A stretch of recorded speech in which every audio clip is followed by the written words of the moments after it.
그 아모스하고 말라기 두 개 했으니까요. 아모스 말라기를 세 번만 읽으세요. 세 번만 읽으시고 읽고 나서 나의 신앙의 결심문을 작성하시는데 A4의 3분의 1만 쓰셔야 됩니다. A4의 3분의 1. 그러니까 많이 하지 말고 A4 3분의 1 그렇게 해서 뭐 카톡을 하든지 아니면 그 전에 저를 주시든지 하여튼 좀 준비해 주시기 바라요. 나의 신앙의 결심문. 조나단 에드워의 결심문을 보면 참 놀랍죠? 다 보셨을 텐데 20대의 젊은 청년이 이거 보면 참 기가 막히는데 청교도 신학자라서 가능하겠다 생각하는데 신앙의 결심문 이랬으니까 아모스 말라기 읽으시면서 나의 남은 생에 나는 믿음 안에서 이렇게 살리라라고 한 다짐 정도 되겠죠, 그죠? 그래서 그 결심문을 쓰셔서 그걸 그냥 가짓물 한다고 생각하지 마시고 여러분들 늘 머리맡에 붙여놓으시고 늘 읽으시고 늘 결심하고 결단. 작심삼일도 괜찮습니다. 작심삼일도 자꾸 하면 되는 거죠. 자꾸 하면 됩니다. 그래서 나의 신앙의 결심문이라고 하는 것을 한번 작성했으면 좋겠다 생각. 어려워요? 쉽지요? 밋밋하지요? 그래요. 그래서 부담은 갖지 말고 강의한 것을 쭉 한번 읽어 내려가시면서 이런 부분들은 나의 신앙생활 속에서 좀 되새겨서 나도 이렇게 살았으면 좋겠다라고 하는 그런 결심문 정도. 많이 쓰지 마세요. A4의 3분의 1입니다. 용량. 그러니까 많이 쓰지 말고 중요한 것만 좀 메모를 해서 같이 내어주셨으면 좋겠다 생각합니다. 자, 우리 이 말씀 고상 오셨습니다. 박수로. 박수 치세요. 예, 박수. 예, 그래요. 자퇴 안 하셔서 너무 감사해요. 저를 위로해 주셔서 감사합니다. 뭐 아니 웃자는 얘기가 아니고요. 지금 강의하면서 늘 그래요. 강의 듣기 싫어서 안 나오면 어떡하냐. 그리고 참 말 못할 리 엄청난 죄를 짓는 건데 그런 부담이 있는 게 사실이라서 새벽에 이렇게 기도하면서 그래서 하나님 오늘도 가야 되는데 오늘도 하나님의 말씀을 나누는 시간인데 하나님 웃자야 됩니까? 이런 새벽에 기도하고 준비해서 옵니다마는 아무쪼록 감사하게 생각합니다. 자, 우리 지난 시간에 우리가 말라기 3장에 나오는 11조와 관계되어지는 부분을 진행을 하다가 마쳤는데 그거와 연관을 해서 같이 한번 생각해 보도록 하겠습니다. 우리가 말라기 3장 6절 이하에 나오는 그 11조 도둑질 그랬죠? 11조 본문은 원래 그 본문의 내용으로 돌아가면 이것은 회개 본문이라 그랬죠? 회개. 그 회개 본문 속에 나오는 11조와 헌물 이렇게 말씀드렸잖아요. 그러니까 그 회개의 가시적인 표시라 그랬잖아요. 그 회개의 진정성을 확인할 수 있는 회개의 진정성을 확증할 수 있는 방편으로 등장하는 것이 11조와 헌물이다라고 하는 것이죠. 그래서 이 본문은 11조와 어떤 헌금에 대한 그 본문은 아닌데 오늘 이 11조 헌물을 통해서 너희들이 진정으로 회개했느냐? 그 회개의 진정성을 하나님께서 보시겠다고 하신 샘플이 뭐냐면 11조 헌물이다. 이렇게 제가 말씀을 드렸습니다. 그렇죠? 자, 그래서 제가 오늘 우리가 등장하고 있는 11조라고 하는 그 히브리어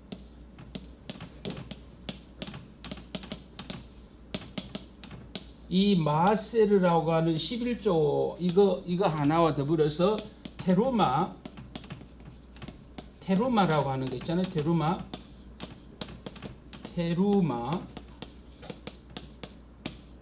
자, 11조와 헌물이라고 하는 11조 다이트. 제가 발음을 잘 못해서 이해하시기 바랍니다. 이거는 이제 우리가 얘기했잖아요. 자, 그래서 우리가 11조와 헌물이라고 하는 두 가지를 지금 하나님께서 말라기를 통해서 들춰내고 있는데 자, 기억력을 되살려 보겠습니다. 자, 이 마세르라고 하는 이 11조는 우리가 지난 시간에 말씀드린 것처럼 레위인과 관계된다 그랬죠. 레위 11조 그랬잖아요. 그러니까 기업이 없다, 그죠? 기업과 땅이 없는 레위인들의 생계 유지를 위하여 들었던 11조, 이렇게 말씀을 드렸잖아요. 이게 마세르라고 하는 말씀이고, 우리가 두 번째로 테루마라고 하는 부분, 이 헌물, 헌금에 대한 문제가 나오는데, 이것은 우리가 잘 아는 것처럼 제사장들의 어떤 생활비, 그러니까 레위인들과 함께 성전 제사를 수종들었던 제사장들에게 드려져야 할 헌물이다, 이렇게 되어 있잖아요. 그래서 우리가 이 11조와 헌물이라고 하는 부분 속에서 하나는 레위인이라는 거고 하나는 제사장과 관계되어 있습니다 라고 하는 것을 우리가 지난 시간에 말씀드렸는데, 우리가 가만히 보면 여기서 공통점이 뭐예요? 자, 우리가 11조와 헌물이라고 하는 거 다 뭐와 관계 있어요? 지금 성전 예배입니다.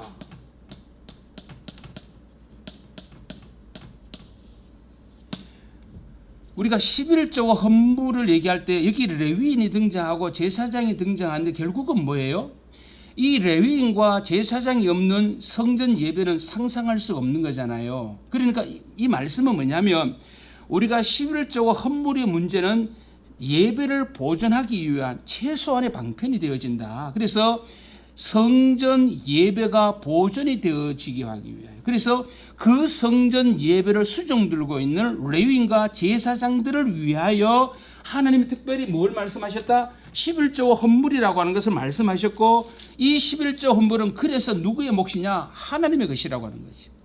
이것은 하나님의 몫이다. 그래서 너희들이 손을 대서는 안 된다라고 말씀하잖아요. 그래서 이스라엘의 교회가, 유다 교회가 존재하는 이유가 뭐냐면 하나님을 예배하는 공동체로 세워져 가는데, 그 예배 공동체에 수종들고 있는 레위인과 제사장이라는 부분 속에서 하나님은 11조 헌물을 구별하셨고, 이 11조 헌물을 통하여 어찌하든지 간에 성전 예배가 막히면 안 된다. 이스라엘 교회가 예배가 없다는 것은 그들의 존재 의미와 가치가 없는 거거든요. 어찌하든지 성전 예배가 보존이 돼야 되고 이것은 지켜져야 된다. 그래서 하나님은 특별히 레위인과 제사장들에게 이 두 가지를 통하여 너희들은 손대지 마. 이것은 하나님의 주권, 이것은 하나님의 것이라고 하는 부분들 속에서 하나님께서 막으시는 거죠. 그래서 우리가 이 11조와 헌물이라고 하는 것을 어떤 생각을 늘 가져야 되냐면, 어떤 특정한 사람 이렇게 이해하지 말고, 하나님께서는 성전 예배를 보존하게 하시기 위하여 거기에 수종되는 자들로 하여금 하나님께서 11조 헌물을 통하여 하나님 그들의 생계를 유지하게 하셨고 성전의 일을 봉사하게 하셨다라고 하는 사실을 늘 염두에 두게 된다. 제가 지난 시간에 느헤미야 말씀 마지막 읽었잖아요. 제사장들이 먹을 거 없으니까 도둑질하게 되고 결국은 제사장의 직을 포기해버리잖아요. 그러면 이스라엘은 하나님의 복을 받을 수가 없어요. 우리 하나님께서는 성전의 예배를 통하여 만나주시고 성전의 예배를 통하여 하나님은 영광도 받으시고 은혜도 주시고 하나님께서 이스라엘의 주인인 것을 고백하는데, 예배가 없다. 이것은 더 이상 존재 의미와 가치가 없는 것이다. 그래서 저도 우리 모든 성도님들도 어찌하든지 간에 예배가 보존돼, 이 예배가 무너져가는 것에 대한 우리가 정말 안타까운 필요한데, 지금 우리 한국교회는 이제 보세요. 수요일 날은 거의 다 무너졌고 수요일도 다 무너졌습니다. 우리 한국교회가 정말로 자랑하는 좋은 전통을 다 잃어버리고 있다니까. 지금 주일 오전 예배로 끝이에요. 오후는 거의 소그룹 안 합니까? 아마 그럴 거예요. 아마 오후는 소그룹으로 갑니다. 예배라고 드려지는 거 주일 오후 딱 한 번밖에 없어요. 이제는요. 많은 걸 드리는 것 같지만 성도는 꼭 기억하시 바랍니다. 예배와 소그룹은 아닙니다. 이거 우리가 정말 고민해야 될 문제입니다. 그래서 우리는 이런 부분 속에서 하나님은 오늘 말라기를 통하여 그 시대, 어떤 시대에 왔을 때 성전의 예배가 무너져가는 거예요. 아모스도 그랬잖아요. 결국은 예배가 무너져가는 거거든요. 그 예배가 무너져가는 모습을 하나님이 안타까워하셨고, 그래서 11조 헌물을 얘기하면서 어찌하든지 간에 성전 예배가 복원이 돼야 돼. 이거 보존돼야 된다는 거잖아요. 우리는 오늘 이런 부분 속에서 예배라고 하는 부분을 하나님 이렇게 가도 소중히 여긴다는 사실을 가지고 오늘 이 말씀을 좀 봤으면 좋겠다라고 하는 것이죠. 그래서 여러분 이 마세르라고 하는 거 테루마라고 하는 이 단어를 염두에 두시되 결국은 하나님께서는 11조와 헌물 그 자체에 초점이 있는 것이 아니고 뭐다? 그건 회개의 표시인 것이고 결국은 성전 예배가 보존되어야 된다 이 말이죠. 예배가 보존되어야 된다. 하나님이 성전 예배라고 하는 것을 이렇게까지 소중히 여기신다. 우리가 이 부분에 대한 것들을 귀하게 생각해야 된다라고 하는 것입니다. 자, 그러면 우리 말라기 3장 펼쳐서 한번 보겠습니다. 말라기 3장으로 가겠습니다. 자, 말라기 3장. 자, 지금 말라기 3장으로 가서 그 8절에 11조 헌물 이렇게 말씀드렸잖아요. 그러니까 어떻게 보면 이 당시 유다교회 성도들은 하나님의 주권을 도둑질하는 거죠. 하나님의 주권을 도둑질한다 이렇게 생각할 수가 있습니다. 하나님의 주권을 무시했고 그 하나님의 주권을 도둑질했고 무엇으로 11조 헌물 이렇게 말씀하고 있잖아요. 하나님께 마땅히 드려져야 할 부분을 바치지 않는 것으로 인하여 하나님이 나의 주인 되심에 대하여 무시하게 되고 더 나아가서 하나님이 나의 주인됨을 무시할 뿐만 아니라 하나님의 것을 나의 것으로 가져옴으로 인하여 하나님의 주권을 또 도둑질했다. 이렇게 성경은 말씀을 해주고 있는 것입니다. 자, 그러면서 오늘 9절의 말씀이 나옵니다. 자, 9절을 같이 한번 읽어봅니다. 시작. 너희 곧 온 나라가 나의 것을 도적질하였으므로 너희가 저주를 받았느니라. 이렇게 말씀하고 있습니다. 말씀드렸죠. 없어서 못한 것이 아니고 안 들어서 없어진 겁니다. 자, 오늘 여기 말씀하고 있습니다. 오늘 온 나라가 그랬어요. 한두 사람의 특정한 사람이 아니라 유다교회 전체가 지금 뭡니까? 도둑질하고 있다. 이게 이제 심각한 문제잖아요. 그러니까 11조와 봉헌물을 무시하고 도둑질하는 것은 한두 사람의 특정한 사람의 문제가 아니고 온 이스라엘 나라 백성 전부가 온 나라가 나의 것을 도둑질했다고 하나님 분명히 말씀하고 있다. 그래서 이것은 한두 사람의 문제가 아니고 이스라엘 교회 공동체 전체가 지금 뭐하고 있다? 무너져 버렸다는 것이죠. 소망이 없죠. 이 정도 되면 소망은 없습니다. 그렇죠? 그러니까 하나님의 것을 손을 댄다는 거잖아요. 그러니까 하나님의 것을 손을 대므로 인하여 하나님이 그렇게도 소중하게 여겼던 성전의 예배가 무너져 버린 그 성전의 예배가 무너져 버렸다. 온 나라가 나의 것을 다 도둑질하였으므로 뭐라고 말씀합니까? 저주를 받았다. 이렇게 말씀하고 있잖아요. 그래서 우리가 10절과 11절 말씀이 나옵니다마는 지금 이스라엘의 기근도 일어나고 흉작이 일어나고 메뚜기 재앙이 일어나는데 이 모든 것은 그저 하나의 자연의 재앙의 문제가 아니고 이것은 하나님의 심판의 저주라고 하는 것을 성경은 말씀합니다. 그러니까 이들이 가난한 것은 없어서 가난한 것이 아니고 하나님의 것을 도둑질함으로 인하여 이들은 심판으로 저주받았고 그 결과가 뭐예요? 흉작과 메뚜기 이렇게 말씀을 하고 있는 거죠. 이 오늘 말씀의 논리가 그렇게 흘러가는 것입니다. 그래서 하나님 우리는 드릴 게 없습니다. 이게 아니고 우리는 드릴 게 없습니다. 이게 아니고 너는 나의 것을 도둑질했다는 거예요. 지금. 그리고 없어서 못 드는 게 아니고요. 없어서 못 드는 것이 아니라고 하는 것이죠.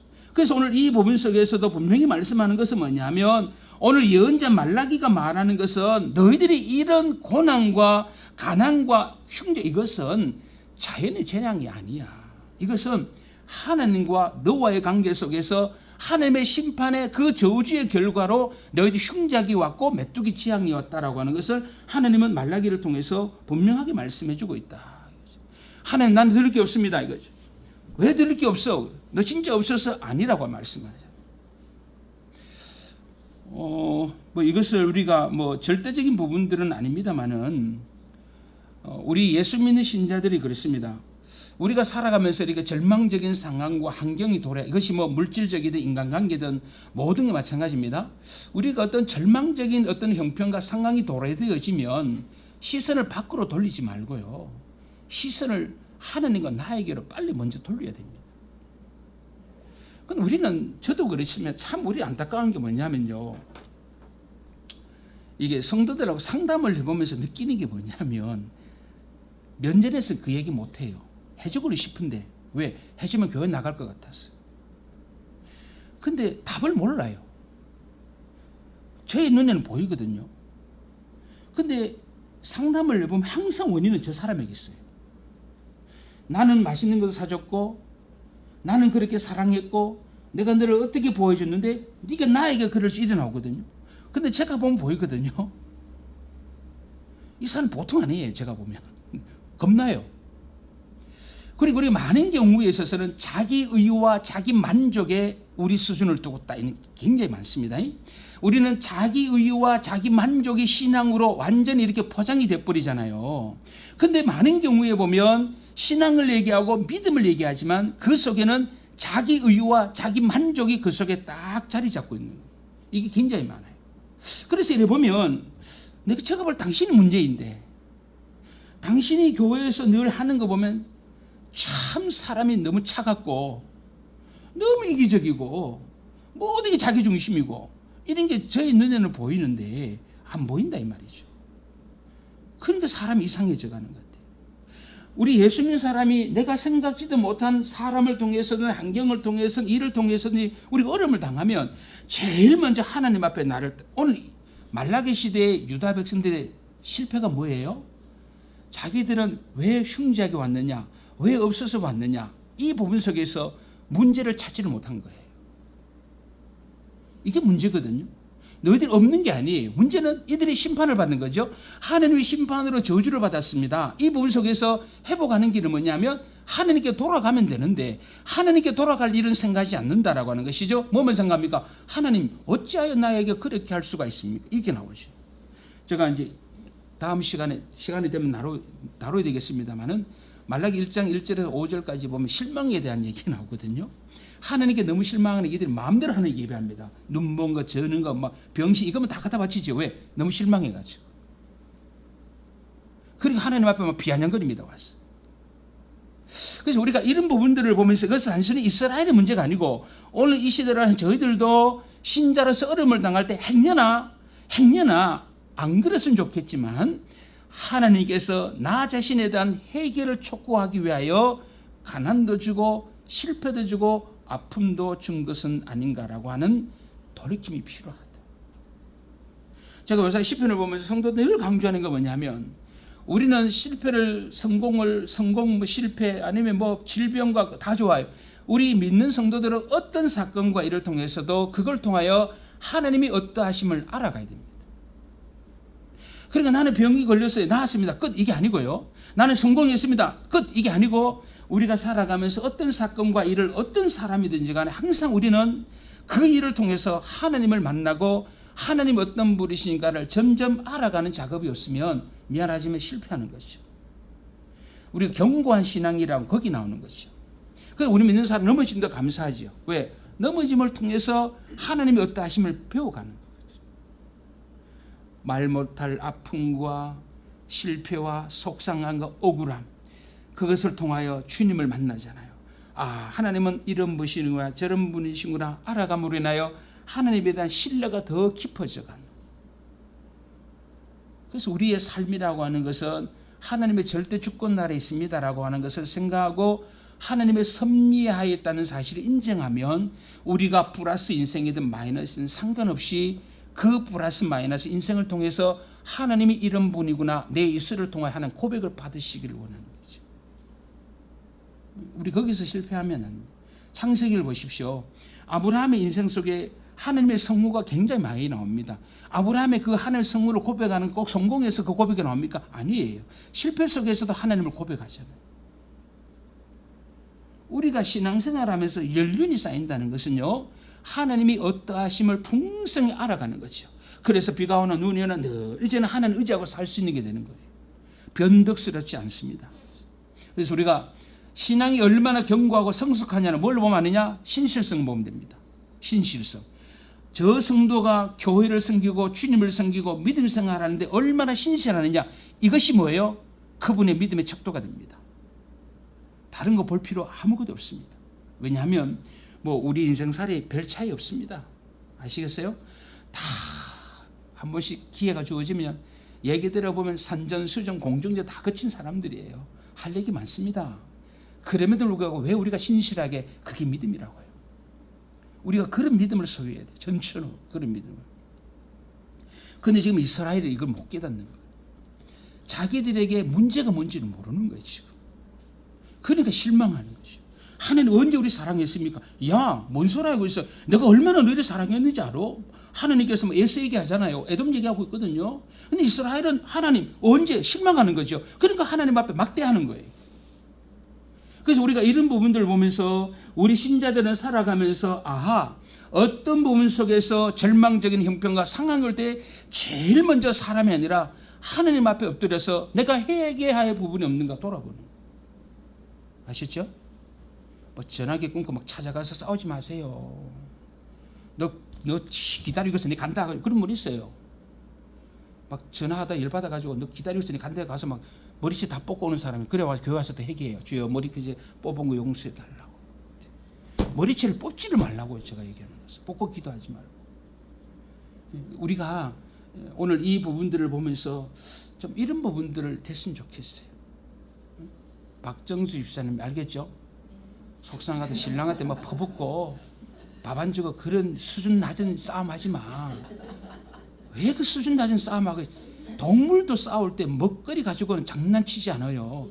근데 부부 사이 어때 먹거리 갖고 기분 나쁘다고 밥도 안 해주고 문도 안 열어보고 성경에서는 그런 적 없었어요. 그래요. 우리 그런 수준 낮은 싸움 하지 말자고. 우리 싸워도 고품격적으로 좀 싸워요. 밥 다 해주고 뭐 용돈 다 해주고 그러면 쌩글쌩글 웃으면 싸워야지. 그게 멋있는 거지. 왜 밥을 안 줘요? 밥을.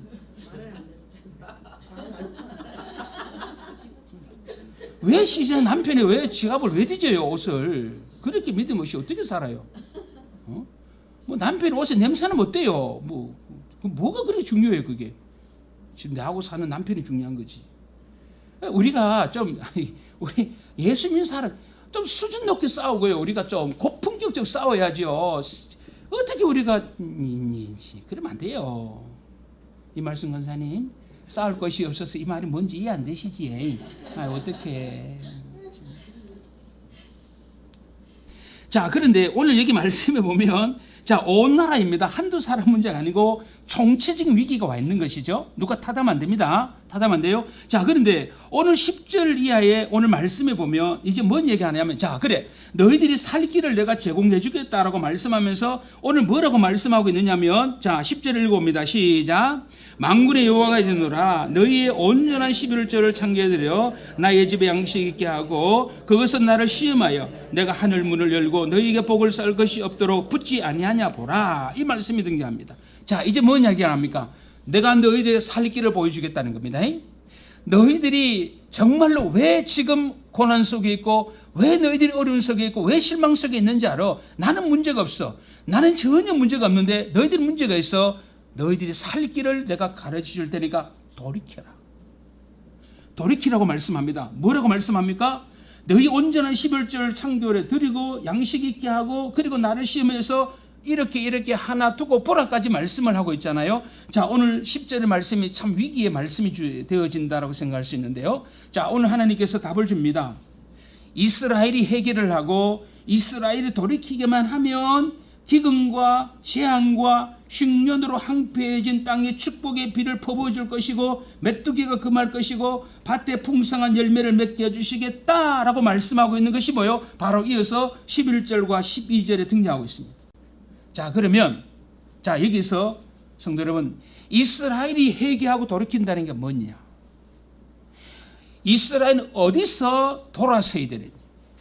어디서 돌아서고 어디서 회개를 해야 하나님의 모든 축복을 받아 누릴 수가 있느냐? 의외로 답은 간단합니다. 복잡하지 않습니다. 오늘 성경은 뭐라고 말씀합니까? 온전한 11조 이렇게 말씀하고 있습니다. 자, 앞에서는 11조라고 말씀했고 오늘 10절에 와서는 온전한 11조를 창고에 드려 이렇게 말씀하잖아요.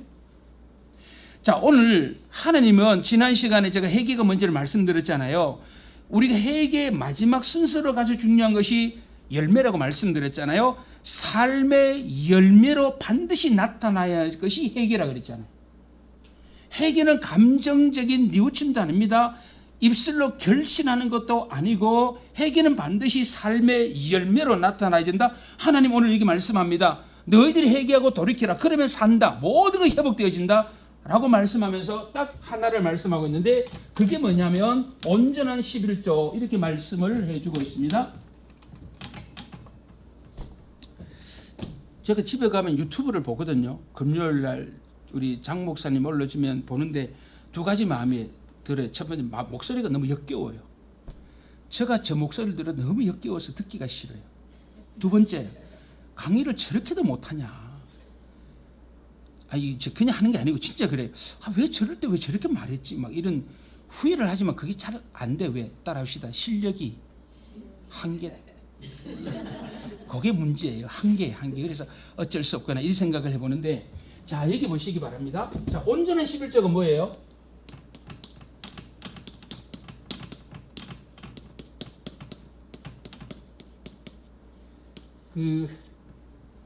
저도 설교를 길게 하는 목사인데요.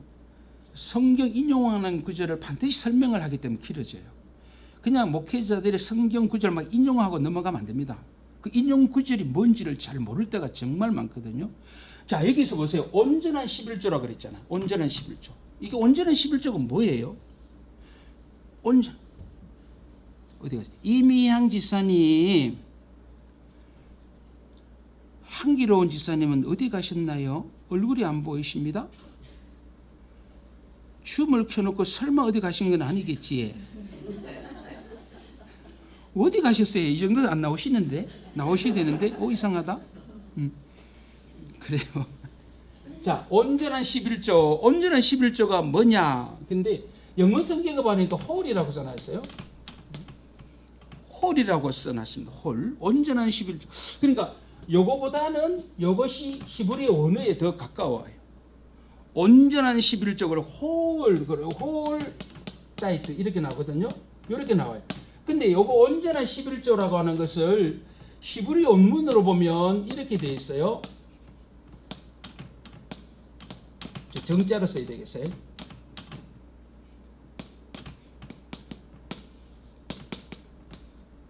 이게 히브리 원문으로 콜 하마 아세 콜이라고 올이라는 뜻이거든요. 올. 그러니까 히브리 원문으로 가면 온전한 11조는 뭐예요? 모든 11조예요.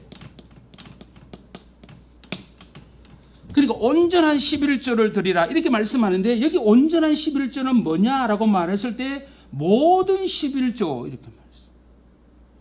그런데 모든 11조는 또 뭐예요? 이제 꼬리를 수학만 꼬리를 묻는 것이 아니고 그 성경도 꼬리를 먹는 거죠.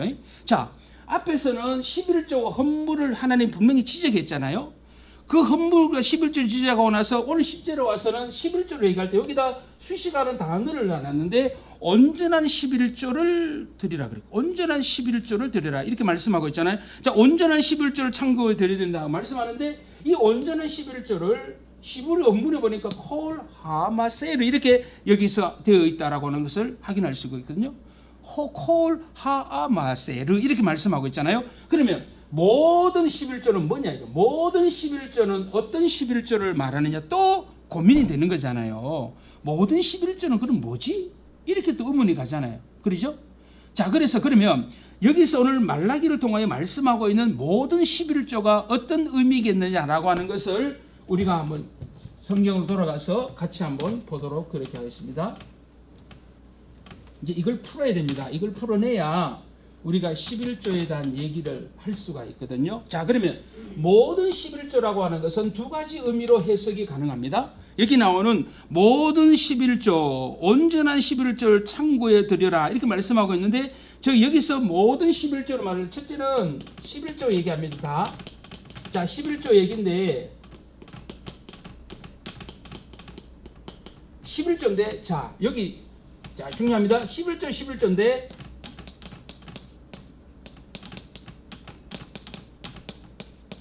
진정성. 그 다음에,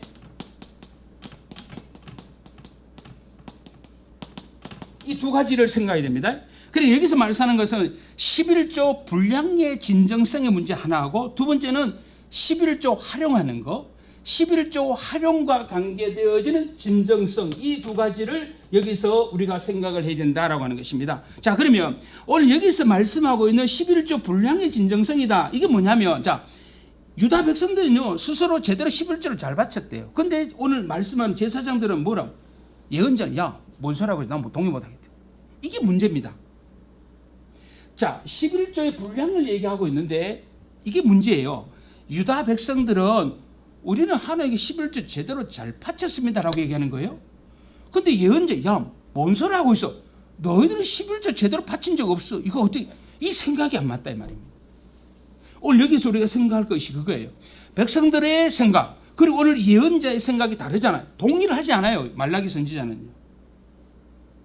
그래서 오늘 유다의 백성들은 하나님 앞에 11조를 드릴 때 모든 11조를 잘 드렸다. 그래서 생각할 수 있는 것은 뭐냐면 이 11조 분량의 진정성에 있어서 유다 백성들과 예언자 하나님의 생각이 다르더라. 이렇게 말씀하고 있거든요. 자, 그러면 여기서 한번 보겠습니다. 요걸 살짝 지우고요. 요거 뒤에 얘기하니까 우리 한번 따라합시다. 나름대로. 이 나름대로. 자, 이스라엘 백성들은 나름대로 하나님께 잘 들었다고 생각하고 있는 여기거든요. 이스라엘 백성은 자기 나름대로 11조를 하나님께 바쳤다. 이게 나와요. 나름대로. 그러니까 이 나름대로 이건 뭘까요?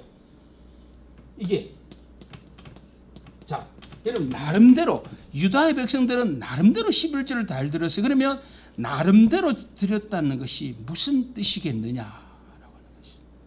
이거 기가 막힌 해석을 한번 해봅시다. 자, 이거 한번 메모해 주시기 바랍니다. 자기 방식대로, 자기 마음대로, 그 다음에 자기 마음대로, 자기 방식대로, 그 다음에 자기 멋대로, 자기 멋대로, 자기 방식대로, 자기 마음대로, 자기 멋대로. 이것이 나름대로의 해석이에요. 그러니까 이 유다의 백성들은 자기 방식대로, 자기 마음대로, 자기 멋대로 하나님께 드리고 제대로 잘 드렸다고 생각합니다. 자, 이게 차이입니다. 차이. 그러니까 유다의 백성들이 하나님께 드렸다니까요. 하나님께 드렸는데 나름대로 잘 들었어요. 제대로 하나님께 나름대로 하나님께 잘 드렸는데 나름대로 드렸다는 게 뭐냐 생각해 보니까 뭐예요? 자기 방식대로, 자기 마음대로, 자기 멋대로 뭐예요? 중심이 자기예요.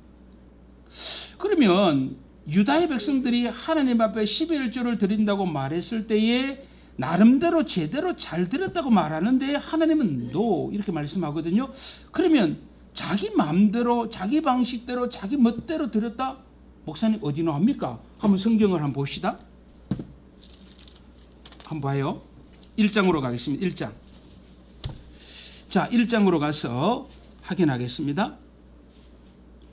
1장 7절로 가서 같이 한번 보겠습니다. 첫 번째로 말합니다. 너희가 더러운 떡을 다해 드리긴 드렸죠. 하나님께 드렸는데 뭔 떡을 드렸어요? 더러운 떡을 나의 단에 드리고도 말하기를 이렇게 말씀하고 있습니다. 8절. 너희가 눈먼 희생으로 드리는 것이 어찌 악하지 아니하냐? 저는 그 병든 것을 지금 유다의 백성들은 나름대로 제대로 잘 드렸다고 얘기했는데 그래서 모든 게 자기 방식, 자기 마음, 자기 멋대로 드는데 그 예를 어디서 볼 수 있느냐? 우리가 얘기했잖아요. 모든 이스라엘 백성들이 다 타락했다 그랬죠. 다 11조에 실패했다 그랬잖아요. 한두 사람이 아니고. 그럼 여기서 보니까 제사장들도 무슨 죄를 지어요? 이런 죄를 짓잖아요. 하나님께 드릴 때 어떤 것을 드려요? 더러운 거. 더 나가서 뭐요? 저는 거. 또 병든 거. 이거 사람에게 드려봐라. 먹는가. 하나님이 그렇게까지 말씀하잖아요. 그러니까 문제는 뭐냐면 유다의 백성들은 나름대로 제대로 드렸는데 문제는 자기가 중심이 되어 드린 거죠. 그래서 뭘 드려요? 하나님의 관심이 없고 오늘 말씀드린 것처럼 나 드렸어. 근데 하나님은 뭐라고 말하면 그래 맞아. 너 드린 건 맞는데 저는 거, 병든 거, 더러운 떡 그거 나에게 드린 거야 라고 말씀. 그러니까 유다의 백성들이 드렸다는 것과 하나님이 받으신 걸 보면 안 맞아요. 이게 문제라고 하는 것이죠. 그럼 오늘 우리가 이 부분 자, 우리 한번 성경 찾아봅시다. 레위기 22장으로 가보겠습니다. 자, 레위기 22장 22절. 자, 레위기 22장 22절. 22절 같이 읽어요. 시작. 눈먼 것이나 상한 것이나 지체의 배임을 당한 것이나 종기 있는 것이나 계혈병이 있는 것이나 피를 먹은 것이나 너희는 여호와께 드리지 말며 단 위에 화제로 여호와께 드리지. 그러니까 하나님이 분명히 말씀 이런 거 안 된다 그런데 드렸잖아요. 이건 뭐라고 이해해야 됩니까? 하나님은 분명히 말씀 이런 거 안 된다 했잖아요. 이런 것은 나에게 드리지 마라 분명히 말씀했잖아요. 그런데 지금 제사장뿐만 아니라 모든 백성들이 한결같이 11조를 드리긴 드리는데 모든 11조가 뭐냐? 자기 방식대로 드리는 거예요. 자기 멋대로 드리는 거예요. 그냥. 그러니까 자기 속에 오른 대로 드리는 거죠. 이게 문제라고 하는 거예요. 그러니까 11조라고 하나의 샘플입니다. 11조라고 하나의 샘플을 보면 나머지 다 보이는 거예요. 너희들은 하나님께 열심히 제사도 드리고 열심히 예물도 드리고 다 했다. 근데 하나님 말씀하는 뭐예요? 아니야. 너희들은 내가 싫어하는 것만 다 골라서 갖다 이렇게 말씀하고 있어요.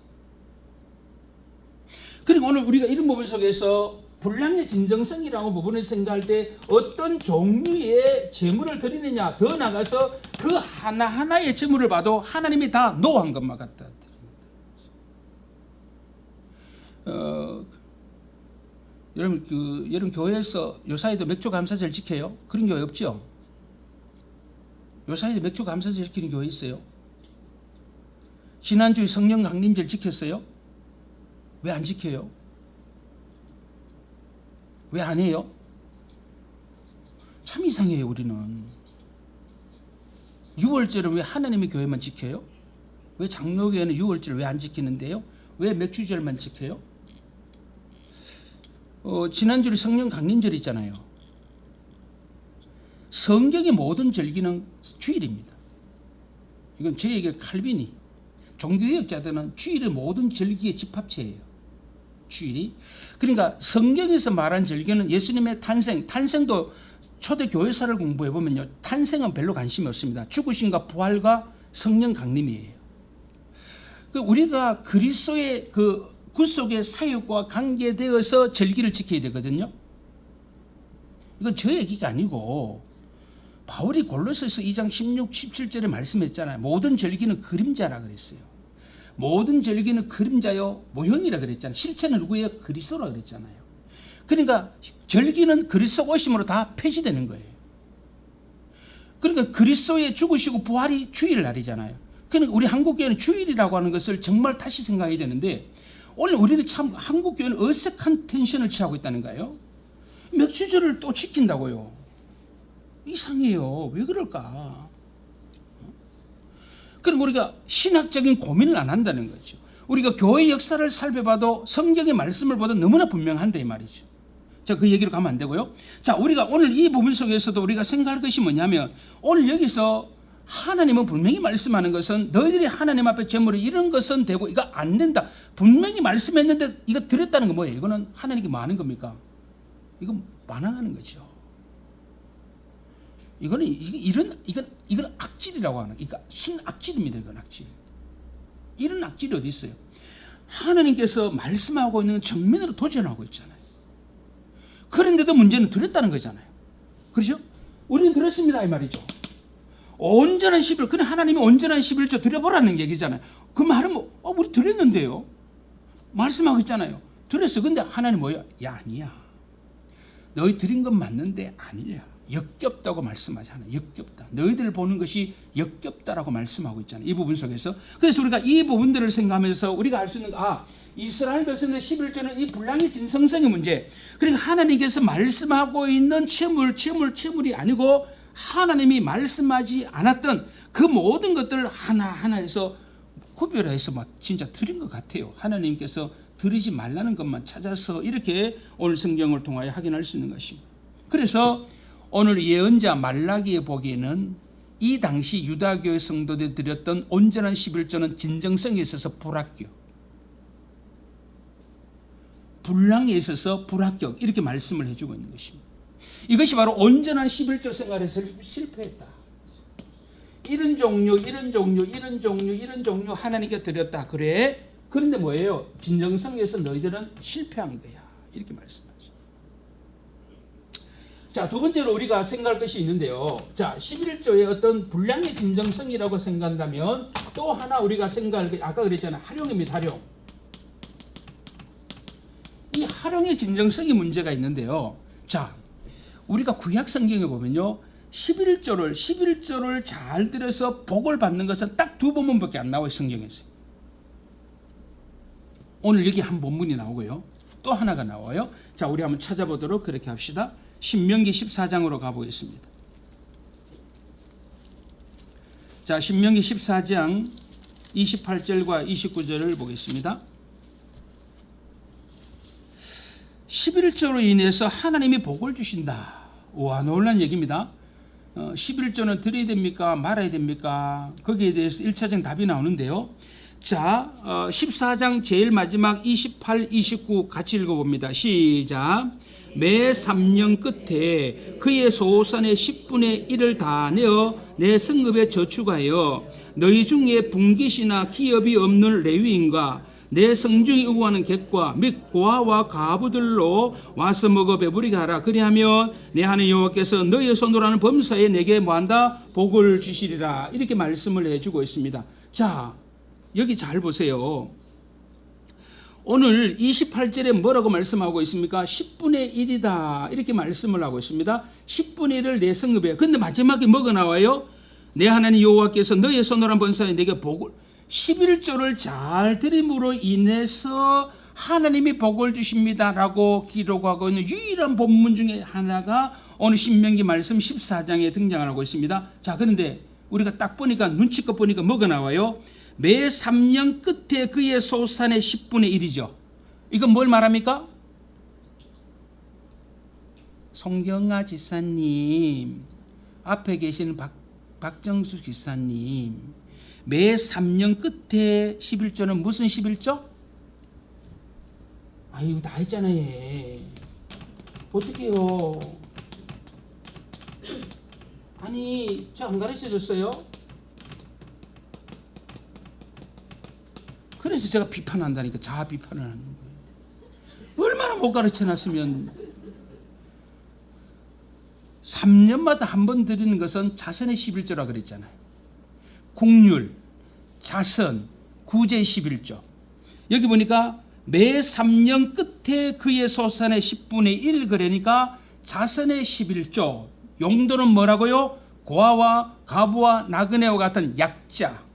하나님이 특별히 구별하여 약자를 위하여 쓰여져야 11조가 뭐예요? 오늘 얘기에 나오는 매 3년마다 드리는 자선의 11조. 이렇게 말씀을 해주고 있잖아요. 그렇죠? 자, 그런데 여기 잘 보시기 바랍니다. 여기 보니까 매 3년 끝에 그의 소산의 10분의 1 이게 나오죠? 자, 우리 번역 성경에는 그의 소산의 10분의 1이라고 해놨잖아요. 10분의 1, 그죠? 10분의 1이라고 해놨는데 그 히브리 원문에 보면요. 아까 제가 말씀했었던 거 똑같이 나와요. 콜 이렇게 나오거든요. 그 다음에 콜 이게 참 그 발음이라고 하는 이거 히브리어로 모음으로 셰골이라 그러거든요. 요거 모음을 슬쩍 붙이다 넘어가야 되거든요. 난 못하겠어요. 요걸 이제 보통 이렇게 여기 살짝 하고 넘어가야 되는데 저 발음을 잘 못하겠어요. 그냥 읽어요. 그냥 마이샤 이렇게 그냥 마이샤 이렇게 이하고 넘어갑시다. 뭐 저거 뭐 히브리어 뭐 선생님도 아닌데 제가 그것까지 제가 정확하게 얘기할 필요는 없다라고 생각하는데, 자, 여기서 보면 이 샤르 콜 아니 이거 보세요. 이걸 가만히 보면 신명기 오늘 14장 28절에 나오는 10분의 1이라고 하는 것이 뭐냐면 아까 말라기 3장 몇 절에 10절에 나왔던 온전한 11조와 똑같은 단어예요. 온전한 11조와 똑같은 단어입니다. 히브리어 단어가 똑같아요. 그러니까 모든 11조, 여기 우리 번역은 10분의 1이라고 해놨는데 여기 10분의 1이라고 하는 거 마찬가지로 뭐예요? 히브리어 단어 그대로 번역하면 모든 11조예요.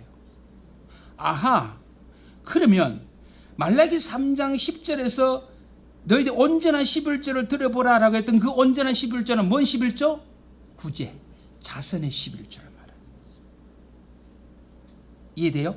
그러니까 말라기 3장 9절에서 말씀하는 11조는 마셀 그 자체입니다. 레위인인데 10절에서 온전한 11조라고 하는 것을 히브리 원문으로 보면 이 온전한 11조가 신명기 14장으로 가니까 이것은 뭐예요? 자선의 11조와 똑같은 단어인데 우리 번역이 그렇게 우리 번역을 하신 분이 여기 차라리 그냥 구제 자선의 11조는 참 좋은데 여기서 말처럼 그냥 10분의 1로만 해놨잖아요. 그렇죠? 그러니까 3년 끝에라고 말씀했으니까 자선의 11조를 드리는 것인데 아하 신명기에서 말씀하고는 이 자선의 11조가 말라기에서 말씀하는 온전한 11조와 똑같은 걸 말하고 있구나. 그러면 말라기 3장 10절에서 말씀은 온전한 11조가 뭔지 이해됩니다. 이게 뭐예요? 자선의 11조입니다. 이 말은 뭐예요? 자 보세요. 자 이스라엘 백성들이 레위인들에게 10분의 1을 11조를 드리잖아요. 11조를 그죠? 레위인들에게. 그러면 레위인들이 10분의 1에서 또 10분의 1을 떼서 누구에게 줘요? 제사장에게 주잖아요. 그런데 문제는 이스라엘 백성들이 이렇게 했는데 레위인들이 요 제사장에게 또 11조 안 주는 거예요. 그러면 레위인들이 11조를 자기가 딱 착복하는 거죠. 제사장들이 먹을 게 없잖아요. 그러면 제사장들은 뭐예요? 자기 창고에 있는 뭐예요? 자선의 11조 그거 손대는 거죠. 그러니까 악순환이죠.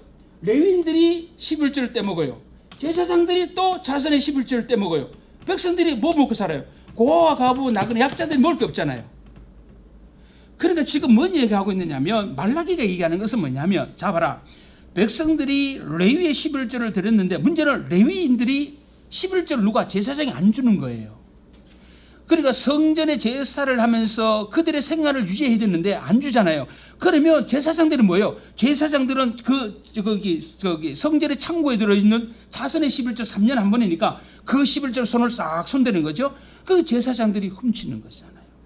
그러면 마땅히 약자들에 가야 할 그 11조가 가지 못하잖아요. 그러니까 자선을 베풀고 공유를 베풀고 구제를 베풀어야 할 그 11조가 어디로? 제사장 몫으로 들어가잖아요. 그럼 이게 악순환이 되죠. 그러니까 이스라엘 공동체, 교회 공동체 전체가 지금 뭐예요? 하나님의 말씀에 불순종함으로 인하여 이스라엘 교회 공동체가 다 아까 말씀한 위에서부터 아래까지 다 썩은 거예요. 소망이 없는 사회다 이렇게 말씀을 할 수 있는 것이죠. 그러니까 제사장들이 오죽했으면 손댔겠냐? 자선의 11조까지 손을 대는 거죠. 왜? 생활할 수 있는 여비가 없는 거잖아요. 그 손을 대는 거잖아요. 그러면 어떻게 서로 물고 물리는. 그러니까 온 이스라엘 어느 누가 할 것 없이 모두가 다 하나님의 계명을 다 지금 불순종하고 있다는 사실을 여기서 확인할 수 있는 것이다. 그래서 우리는 오늘 유다 교회로 돌아갔을 때 유다 백성들의 하나님이 시비를 걸었던 그 시비의 가장 핵심은 뭡니까? 자선의 11조를 손을 대는 겁니다. 고아와 과부와 나그네 하나님이 돌로 보아야 할 약자 대표적인 세 부류잖아요. 이 말씀을 거역하는 거죠. 그래서 어떻게 하나님께서 말씀합니다. 돌아와라. 뭐예요? 너희들 그 자선의 11조 그 손댄 것부터 회개하고 돌이키라는 거죠. 거기서부터 하나님의 모든 새로운 역사가 시작되어질 것이다. 이렇게 말씀하고 있는 거잖아요. 그래서 우리가 이런 부분 속에서 우리가 신명기 14장의 말씀이 있음으로 인해서 아하 지금 하나님께서 11조 말씀하는 것은 우리가 막연하게 생각하는 11조가 아니고 어떤 11조? 구제와 국률과 자선과 관계되어지는 11조. 그래서 오늘 교회 안에 성도들의 11조를 드리는 부분 속에서 그 11조라고 하는 것은 목회자들의 생계 유지뿐만 아니라 플러스 알파 교회 공동체 속에 가난한 자들에 대하여 그 11조가 쓰여져야 된다는. 그래서 여러분 교회 집사님들이 계시, 장립 집사님들이 계시잖아요. 그 장립 집사님들의 사역이 뭐 하는 사역이에요? 여러분 장립 집사님들의 사역이 뭐 하는 돈 세는 겁니까? 아니 장립 집사 되면 재정부대로 돈 세면서 그게 장립 집사 할 일이에요? 진짜 안타까워요. 저는요. 제가 토요일날 동기 임직 시간에 순서를 하나 맡았는데요. 그 얘기 좀 해야 되겠다 생각이 드는 게 여러분 장립 집사의 사역 국률 사역이에요. 이건 뭐예요? 교회 가운데 약자들을 잘 돌아봐야 돼요. 그게 장립 집사들이 해야 할 일이라고요. 그래서 장립 집사님들은 성도들 가정을 구석구석 돌아보면서 우리 성도들 가운데 가난하고 고아와 같은 자 뭐 많잖아요. 그런 분들을 잘 살펴서 그들을 주님의 말씀으로 11조 잘 공유를 베풀어서 그들이 공동체원으로 잘 세워갈 수 있도록 그걸 누가 해야 돼요? 장립 집사를 해야 돼요. 플러스 권사님들이 하셔야 할 일입니다. 그럼 권사님은 왜 존재하느냐? 권사님은 교회 안에서 병든 자, 아픈 자, 이런 사람을 전담 마이커입니다. 권사님들. 그걸 전담으로 마크해서 뭐 하라는 겁니까? 그들을 위하여 기도해주고 위로 이게 할 일이 권사의 손길이라고 하는 거죠. 따라합시다. 그래서 권사님은 지사님은 쪼까 좀 잘 살았으면 좋겠다. 왜냐하면 여러분 국률 사역을 몇 번 내가 가난하면 유혹을 받아요. 여러분 아시죠? 그러니까 내가 가난하잖아요. 그럼 자꾸 돈을 만지면 시험 들어요. 그런 게 있거든요. 필요할 때 막 쓰잖아요. 제가 평신도 신학원 회계를 몇 년 했는데요. 결산하니까 돈이 다 비어요 맨날. 그 돈 제가 띵거 먹은 거잖아요. 결국은 없으니까 제가 잘못한 거 아니에요. 아무리 계산해도 안 돼요. 저는 맨날 빵꾸 나는 거예요. 평신도 신학원 돈 떼먹으면 어떻게 해요 목사가. 그 지난 학기 짧은 3일 했지만 수업료 제가 강의 사료 안 받았어요. 왜? 띵가 먹은 거 갚아야 되니까. 그러니까 이 교회든지 뭔 일을 하다 보면 맡은 자 너무 가난하면 나도 모르게 유혹이 와요. 그래서 제가 얘기하는 오해하지 마시고요.